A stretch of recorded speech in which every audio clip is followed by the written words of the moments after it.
घोषणा द्यायची. आणि समोर एक रिक्षा, म्हणजे हाताचा रिक्षा राहायचे पहिले, ऑटो रिक्षा नव्हता, आणि त्याच्यावर मोठं साऊंड बांधलेलं एक स्पीकर, भोंगा करणं, आणि एक महिला 5-25 महिला बाबासाहेबांची गाणं गात निघायची.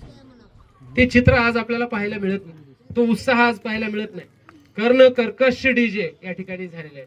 त्याचा दोष सुद्धा आमच्यावरच, कारण आता आमच्या भागातले काही मुलं आले आणि ते म्हटले आम्हाला जयंती साजरी करायची आणि डीजे द्या. आता 200 माणसं एकत्र येऊन जर डीजे द्या म्हणत असतील तर कुणाची हिंमत आहे नाही म्हणायची. ते बी वार्डातले घेऊन जाऊ डीजे. ते डीजे सुद्धा साधा सुद्धा नाही, मोठा पाहिजे, 4 लाखाचा 3 लाखाचा. आणि मग स्पर्धा आहे, डीजे कुणाचा मोठा आवाज वाजतो ह्याची स्पर्धा आहे. ठीक आहे, स्पर्धा असावी, नाचणं सुद्धा असावं, उत्साह असावं, कारण बाबासाहेबांची जयंती आहे. या महामानवाची जयंती दिवाळी दसऱ्यापेक्षा आपल्याला कमी नाही. कारण ज्या महामानवाच्या जन्मामुळं, या महामानवाच्या कर्मामुळं आज तुम्ही आम्ही ताठ मानेनं जगतोय, अधिकारवाणीनं जगतोय. आपल्या जीवनाचं सोनं झालेलं आहे बाबासाहेबांच्या जन्म. आणि म्हणून त्यांच्याविषयी आपण कृतज्ञता व्यक्त करूया. परंतु ते करत असताना थोडंसं माझ्या छोट्या छोट्या बालकांनी वाचनाकडे लक्ष द्यावं अशी नम्रतेची विनंती या ठिकाणी मी करणार. परंतु दुर्दैवानं असं होत असताना दिसत. मी गेल्या 14 तारखेपासून ठिकठिकाणी वेगवेगळ्या गावाला भेट देतो. काही पोरं इथं पांढरच लाव आहे बरं, ते म्हणजे अशी कोंबड्यासारखंच काय, पण ठीक आहे, ते करून आपण साध्य काय करणार आहोत? कोंबडा करा, काय करायचंय करा, परंतु आपण ते करून काय साध्य करणार आहोत हा खरा प्रश्न. काल मी गौंडगावला होतो. जवळपास 13-14 मुलींनी भाषण केली, पण पोरं फक्त मोबाईल घेऊन होते. एक सुद्धा मुलगा उठून तयार नाही भाषणासाठी. अरे मी म्हणलं इकडली पार्टी काय? आणि मग हा विषय जयंतीच्या निमित्तानं गमतीचा जरी वाटत असेल तरी ही विदारक परिस्थिती आहे, आपल्याला लक्षात घ्यावं लागेल. आज छोटा आहे त्याचं चांगलं गोड वाटतं, थोडासा मोठा होऊ द्या, नंतर ते ओझं वाटायला सुरुवात होते. आणि म्हणून माझी इथं तमाम बसलेल्या छोट्या छोट्या बालकांना माझी सूचना राहणार आहे, विनंती आहे की आपण या ठिकाणी, हे वय संस्कारक्षम वय आहे, हे वय शिकण्याचं आहे. कारण बाबासाहेब जर शिकले नसते काहीच विषय राहिला. काय होतं बाबासाहेबांकडे? अशाच पद्धतीनं ही तर जागा मोठी आहे. वडील झोपायचे कुणाले साहेब, आणि पोराला झोप यायची असल्यावर वडील उठायचे आणि तिथं पोराला झोपायचं, जागा सुद्धा नाही. लक्षात घ्या, आज सगळ्या गोष्टी आपल्याकडे आहेत, परिपूर्ण खाऊन पिऊन सुखी आहोत. रोज काळ्या बॅग घरी आहेत आपल्या, काळ्या पिशव्या. त्याच्यामुळं कुठलीच गोष्टीची कमतरता नाही. खातो तो घास, घेतो तो श्वास, बाबा फक्त तुमच्यामुळं हे आपण म्हणतोय, पण कृती त्याच्यावर काहीतरी आपण रिटर्न्स देणं गरजेचं आहे. कोणी जर जय भीम म्हणलं आणि उगाच मान खाली घालून गेला, जय भीम म्हणल्यानंतर जय भीम म्हणावं लागेल ना. साथ दिल्यानंतर प्रतिसाद द्यावं लागेल. ज्या महामानवांना आपल्याला एवढं सारं दिलंय, मग त्यांना आपण काय देणार आहोत? त्यांना आज द्यायची गरज नाही. आज तुम्ही आम्ही जयंती केलो काय, फुलहार घातलो काय, तुम्ही मानलो काय, न मानलो, बाबासाहेबांची 152 देशामध्ये जयंती साजरी होत आहे. त्यामुळे तुमच्या आमच्या एखाद्या कृतीमुळं या महामानवाच्या मोठेपणाने एवढं सुद्धा कमी पडणार नाही. परंतु बाबासाहेबांचे जीवन आचरण थोडं कमी, बाबासाहेबांच्या सांगितलेल्या गोष्टी जर आपण स्वीकारल्या तर निश्चितपणानं तुमच्या आमच्या जीवनात परिवर्तन होऊ शकणार आहे, हे मात्र खरं. आणि मग आपल्या जीवनामध्ये आपण परिवर्तन करायचंय की नाही हे आपल्याला ठरवायचं. ठीक आहे, परिस्थिती गरीब असेल, कामाला घरामध्ये कोणी नसेल, जबाबदारी आपल्यावर असेल, परंतु सातत्यानं बघा, ज्या ज्या ठिकाणी गरिबी आहे त्या ठिकाणचीच माणसं मोठे झालेला इतिहास आहे. डॉक्टर इंजिनियरची लेकरं आज होईना आल्यात, उन्हाळे सर पुण्या मुंबईला ठेवून आल्यात, रिझल्टच नाही. एमपीएससी कोण करलाय? गाव कुसाबाहेर राहणारा, महाराचा माणूस, मांगाचा माणूस, डकलवारचा माणूस, कोमटीचे, ब्राह्मणाचे, ह्याचे नाही आहेत माणसं जे उपेक्षित आहेत. एससी एसटी ओबीसी वर्गातली माणसं पुढे येत आहेत, आदिवासी वर्गातले माणसं पुढे येत आहेत. काय येत आहेत? बाबासाहेबांची देण. बाबासाहेबांनी शिका म्हटलं, आपण तयारच नाही शिकायला. शिक्षण 12वी पर्यंत, त्याच्यानंतर मुक्त विद्यापीठ, त्याच्यानंतर मिळेल ते काम धंदा, कुठं उसाचं, कुठं कशाचं झाड, एखादं लग्न झालं, 2 लेकरं झाले, संपलं, ह्याच्यामध्येच आपलं जीवन. परंतु आपल्या जीवनामधलं उद्देश काय हे आपण हरवून चाललेलो.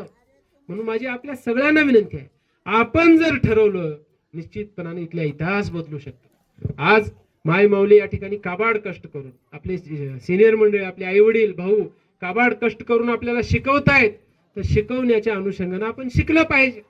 समजा परिस्थिती नाही, वसतिगृह आहे, लातूरला शिका, पुण्याला शिका, मुंबईला शिका, पाहिजे ती सुविधा आहे, विद्यापीठाच्या कॅम्पसमध्ये शिका, पण शिका. माणूस जर शिकला तर प्रत्येक गोष्टीची तुमच्या पायामध्ये लोळण घेण्याची क्षमता या शिक्षणामध्ये.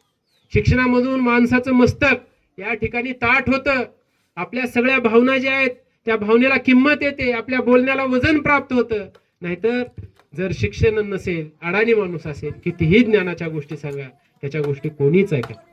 आणि मग शिक्षणाशिवाय तरुणोपाय नाही, हा मूल मंत्र माझ्या छोट्या छोट्या छोट्या बालकांनी घेतला पाहिजे.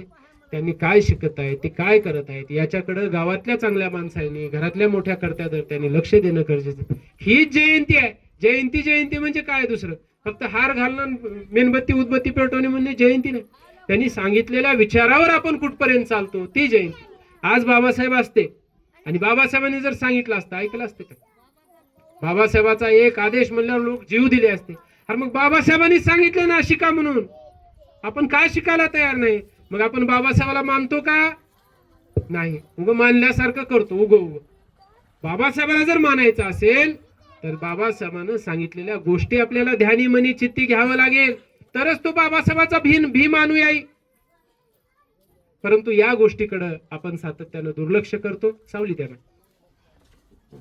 या गोष्टीकडे आपण दुर्लक्ष करू नये ही विनंती करतो. व्यसनाच्या अनुषंगानं प्रचंड व्यसन झालेले आहेत बांधवांनी. हे मी का सांगतोय सातत्यानं? मला आलं की आम्हाला असलंच बोलत राहतात असं कृपया म्हणू नका, माझी विनंती आहे. मी हे का सांगतो? कारण तुम्ही आम्ही संवाद साधला पाहिजे. तुम्ही आम्ही एकमेकाशी, आपण जर बोलणार नाही कोण बोलणार आहे? शेजाऱ्याने बोललं तर आपण भाईवर करून जातो. मी अधिकारवाणीने बोलतो, ह्याच्यासाठी बोलणार आहे की आज जर आपल्या तोंडामध्ये सुपारी असेल, गुटखा असेल, किती रुपयाचा आहे? 2 पुड्या मिक्स करणं चालू आहे सध्या, 20 रुपयाचे. बघा, म्हणजे शासनाने हे बंद केले तरी काहीतरी क्लुप्ती काढून 2 पुड्या एकत्र करून गुटखा घेणं चालू आहे. जर दिवसातले 5 गुटखे, विसापाच्या 100 रुपये फक्त गुटख्याचे आहेत क्षीरसागर सर. बाकी जर दुसरं काही व्यसन असेल तर अरे मग 250-300 रुपये जर आपण दररोज स्वतःवर खर्च करणार असो, छोट्या छोट्या बालकांना आपण काय पुरवणार आहात कुटुंब करता म्हणून? अरे ज्या माय माऊलीनं, ज्या आपल्या आई वडिलांनी 10 रुपयावर 20 रुपयावर मजुरी करून आपल्याला मोठं केलेलं आहे, आणि आपण काय करतोय? 100 200 रुपये 300 रुपये व्यसनावर जर खर्च करणार असा, कशी जयंती आपण साजरी करणार आहोत? आपल्याला जयंती साजरी करायचा अधिकार आहे का?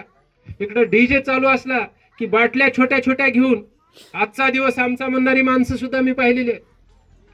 आणि मग आपण जर व्यसनीच होणार असो, बाबासाहेबाचं नाव कशाला बदनाम करायचं? किंवा बाबासाहेबाच्या फोटोवर दारू पिऊन कशाला नाचायचं? नाच तिकडे गल्लीनं जाऊन, रस्त्यानं जाऊन नाच. कोण बघलाय तुला? तू दारू पिऊन तू नाच. बाबासाहेबाच्या पुढे नाचायचं. बाबासाहेबाच्या पुढे जर यायचं असेल, प्रज्ञावान माणसाने यायचं, शीलवान माणसाने यायचं, व्यसनमुक्त माणसाने यायचं, अभ्यासू माणसाने यायचं, तरच त्याला बाबासाहेबाला हार घालायचा अधिकार आहे. नाही तर मी इकडे बाबासाहेबाला हार घाललो आणि बाजूला हाय का तंबाखून सुन्ना म्हणून लावलोय, काय अर्थ आहे? मी बाबासाहेबाचं इकडे नाव घ्यायला बाहेर मापट मारून येणार असेल, काय अर्थ आहे?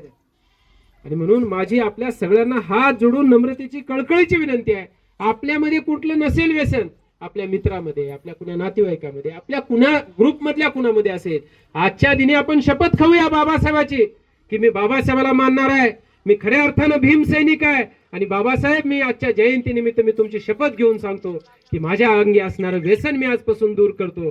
अशा पद्धतीची आपण शपथ घेऊया. बघा जयंती किती थाटामाटात झाल्यासारखं.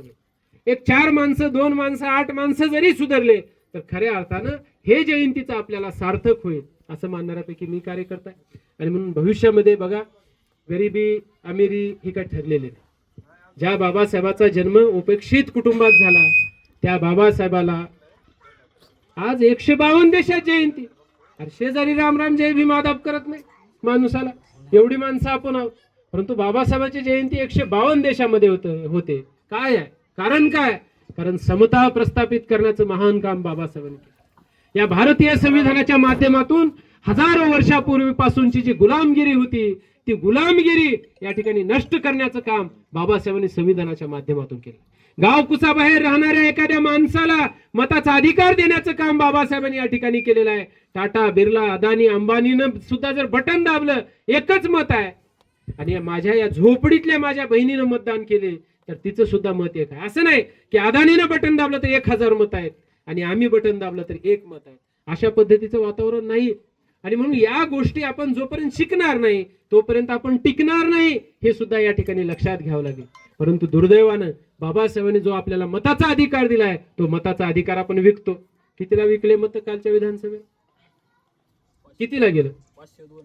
500 आणि 2000. बघा किती वाईट अवस्था. म्हणजे आज पैसेवाला माणसाने यायचं, धडाधड गावच्या गाव या ठिकाणी विकत घ्यायचे आणि आपली पोळी भाजून घ्यायची. याच्यासाठी बाबासाहेबांनी आपल्याला मताचा अधिकार दिला. अरे बाबासाहेबाचा मताचा अधिकार, बाबासाहेबांनी ज्यावेळेस संसदेमध्ये हे बिल मांडलं त्यावेळेस असंख्य माणसांनी बाबासाहेबांना म्हणले, बाबासाहेब काय करताय तुम्ही, कुणाला मताचा अधिकार देताय, या माणसाला तुमच्या, अरे अशिक्षित आहेत, भोळे आहेत, धडा मतदान कुणाला करावं हे त्यांना समजणार नाही आणि त्यांना तुम्ही अधिकार देऊ नका, त्यांना मताचा अधिकार देऊ नका.